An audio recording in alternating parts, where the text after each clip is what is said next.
Okay, so we talked yesterday about building a team. I want to continue with that today a little bit with property management.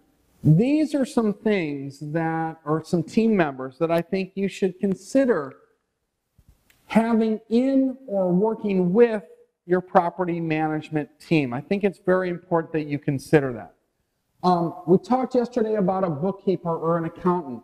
Somebody in that property management firm, be it a software or be it somebody that's actually inputting the data, needs to be cognizant of the bookkeeping that takes place.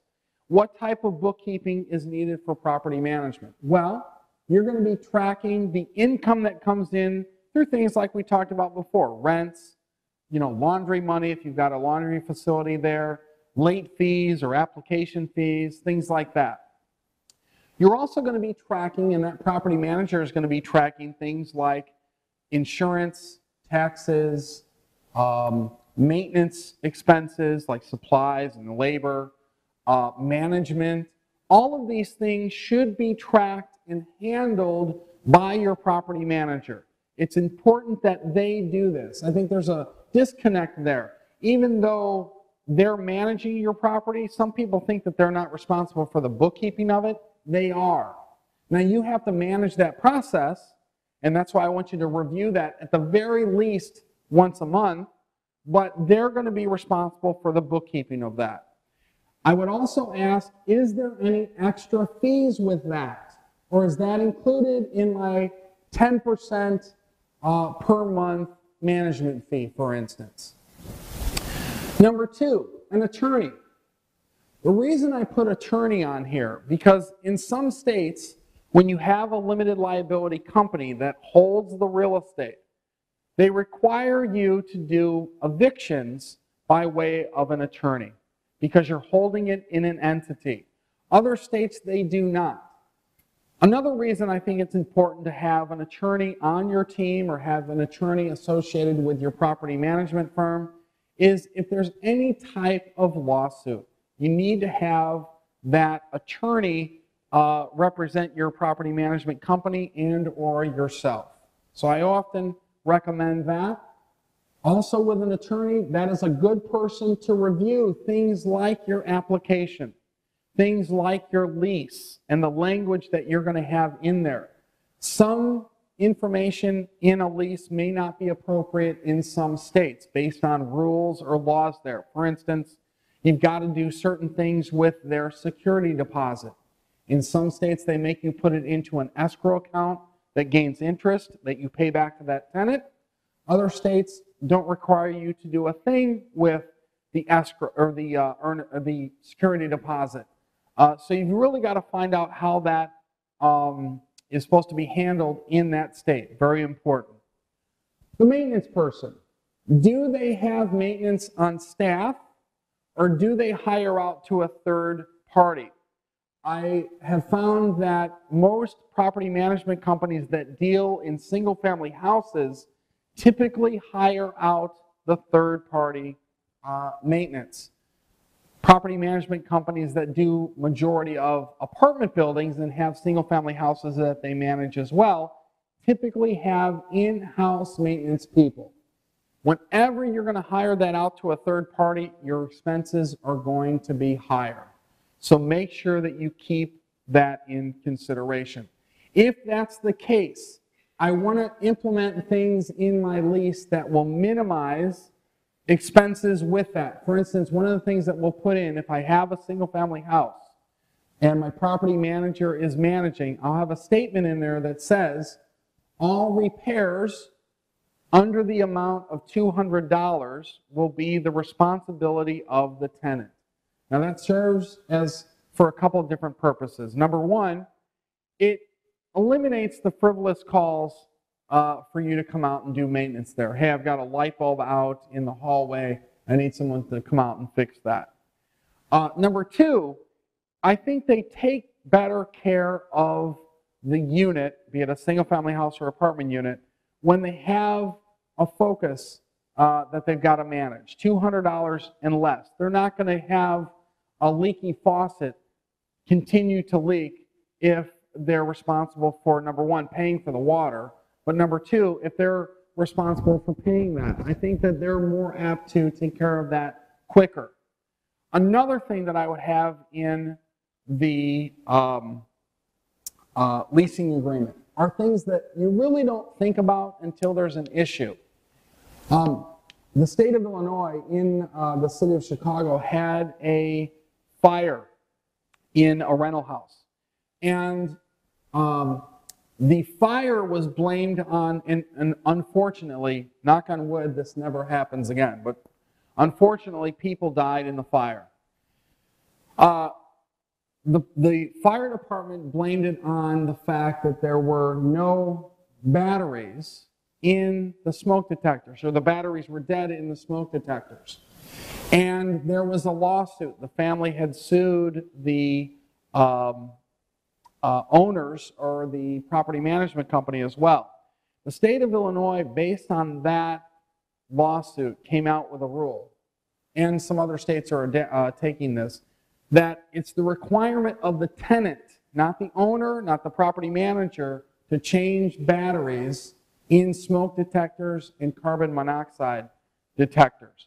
And I thought that was a really good rule to implement, because if a tenant doesn't tell you that the batteries are dead, because it'll beep, and those tenants will let that thing beep, or they'll do what? They'll rip it off the wall or the ceiling.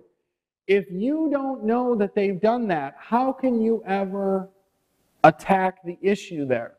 So I thought that was good to put in place, and I think in the states that that's not a requirement, or they don't have any rules on the books about that, I would suggest that you put language in your lease and have obviously the tenant is going to sign that the tenant is responsible for all maintenance of smoke detectors, carbon monoxide detectors, and making sure they're in good working order. I think that's language, or an example of language that you should have in there that makes a lot of sense. Okay?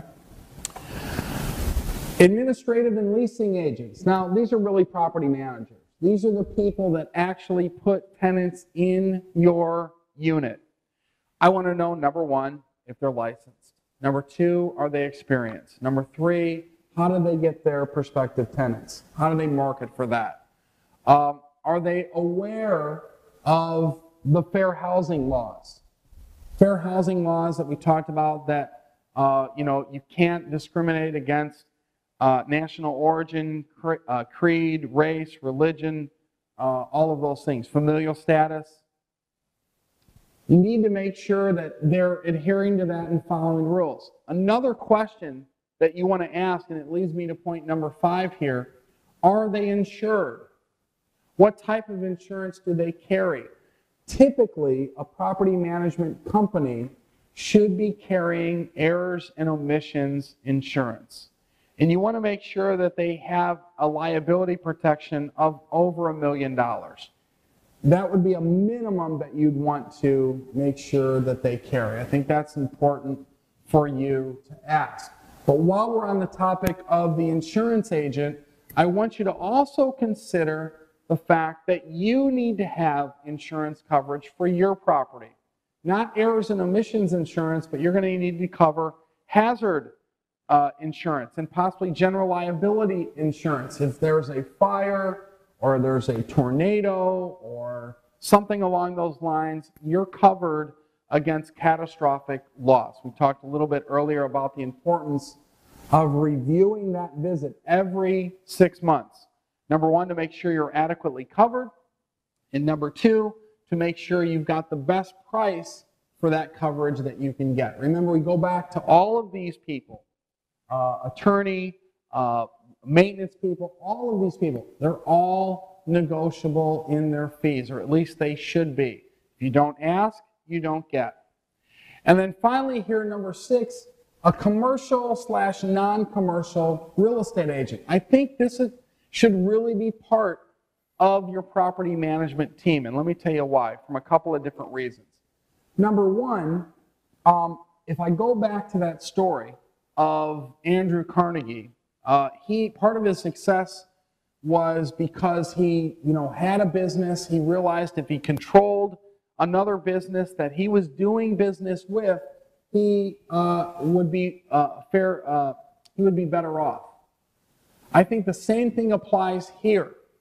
If you're talking to commercial and residential real estate agents about other people in the area that may have properties to manage, this is if you have your own management company, you might be able to bring in more income and have some synergy there by managing other people's properties. Now again, you're going to have a property manager that's licensed to do so, but this might be another stream of income for you. If you've got a 20-unit building that you own in St. Louis, Missouri, and you've got a property manager on site, and the building next door, which is also 20 units, needs to be managed, you might have some synergy there by managing 40 units, 20 for somebody else, 20 for yourself, and now all of a sudden you've created an additional stream of income because you're going to charge 10% and all of those things. So think about that. That's the same premise that Andrew Carnegie used. I think you should use that with your real estate investing. In my career, real estate investing didn't start off with buying my first duplex. It started off with buying that duplex that turned into a large investment company that also turned into a property management firm that also turned into writing books and teaching and all these other things. So I've really used and utilized that technique throughout my whole career, and it works. It definitely works. If somebody would have told me that I was going to be receiving, part of my income from writing books and developing a property management firm, I would say, I'm just interested in buying a duplex. So it happens. Okay, so when I tell you that story about Andrew Carnegie, you put Andrew Carnegie here, John Dessauer here. I'm just kidding. Anyway, so think about that. The next person that I would consider is a real estate tax consultant. I would make sure that when you got your property, that locally, depending on what state you're in, that you have, as a function of property management, your property management company making sure that you're being charged or assessed the proper tax amount.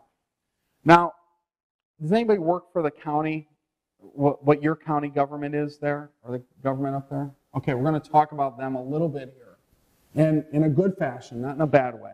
But the county governments in the state, sometimes they don't adequately assess taxes properly.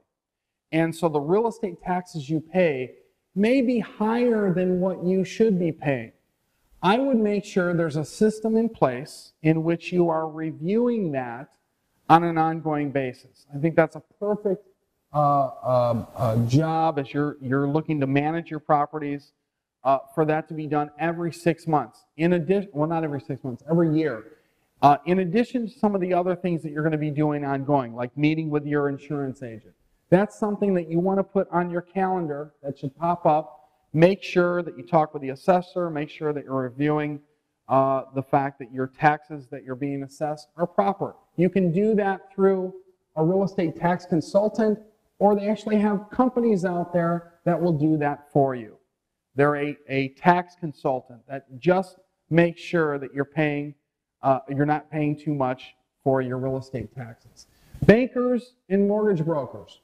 If you've got a property that you own and you're managing and you're looking to take on more management, I would contact your bankers and mortgage brokers. Why? They might have clients in which they've got a mortgage on their property, and those clients are looking for property managers. The other reason that I would suggest dealing with bankers or mortgage brokers, especially on the commercial side, if you've got an apartment building, is a lot of times when they're doing their underwriting on a property and they're doing their due diligence, they know what your competition is doing. They know what your competition is charging in rents. And when we talk about things like a market rent survey, you could talk to the bankers about, hey, what's the market rent going for a 2-bedroom apartment in this market? They've got knowledge on that. So I would definitely recommend adding them. An appraiser, of course, both commercially and non-commercially. when you see an appraisal, you'll see a lot of information on there.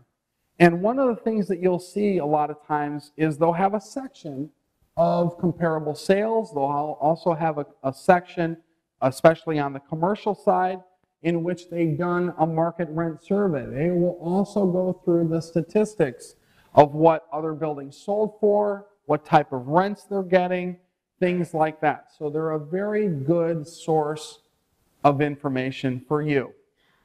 Subcontractors, of course, anytime you're dealing with a property management firm, you want to make sure that if they're using subcontractors, are they using subcontractors that are licensed? If they're licensed, who are they licensed with? Is it proper licensing for that market?